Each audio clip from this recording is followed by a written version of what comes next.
Hi, இன்னைக்கு வீடியோவில் சவுச்சவ் கூட்டு எப்படி செய்யறதுன்னு பார்த்துடலாம். ஃபர்ஸ்ட் 2 பெரிய சவுச்சவ் எடுத்து நல்லா தோலை வந்து ஃபுல்லாக சீவிக்கோங்க.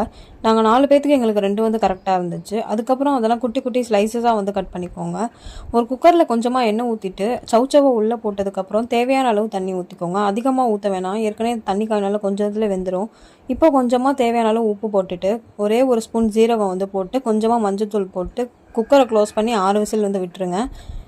6 விசில் முடியறதுக்குள்ளே ஒரு ஹாஃப் தேங்காவை எடுத்துட்டு மிக்ஸி ஜாரில் ஒரு பச்சை மிளகா, கொஞ்சமாக ஜீரகம், கொஞ்சமாக சோம்பு போட்டு நல்லா அந்த மாதிரி அரைச்சி எடுத்துகிட்டு வந்துக்கோங்க. இப்போ ஒரு பேனில் நல்லா தாளிச்சிட்டு கருவேப்பிலை போட்டதுக்கப்புறம் நம்ம குக்கரில் வந்திருக்க சவுச்சவை வந்து உள்ளே சேர்த்துக்கோங்க. தெளிக்கும், ஸோ பார்த்து சிம்மில் வச்சுட்டு பொறுமையாக சேர்த்துக்கோங்க. இப்போ சேர்த்து முடிச்சதுக்கப்புறம் கொஞ்சம் கொஞ்சமாக சவுச்சவெல்லாம் வந்துட்டு பார்த்தீங்கன்னா கரண்டியாலே வந்து ஸ்மாஷ் பண்ணிடுங்க. அப்போ தான் கொஞ்சம் கொலன்னு இருக்க மாதிரி இருக்கும். ஒரு 10 நிமிஷம் கொதிச்சதுக்கப்புறமேட்டு தேங்காய் ஊற்றிட்டு ஒரு 3 மினிட்ஸ் வந்து கிண்டிட்டு ஆஃப் பண்ணிங்க அப்படின்னா சூப்பராக வந்து சவுச்சவ் கூட்டு ரெடி ஆயிரும். ட்ரை பண்ணிவிட்டு எப்படி இருக்குன்னு மறக்காமல் கமெண்ட்ஸில் சொல்லுங்கள். இன்னும் அந்த மாதிரி வீடியோஸ் பார்க்க மறக்காமல் நம்மளை சப்ஸ்கிரைப் பண்ணிவிடுங்க.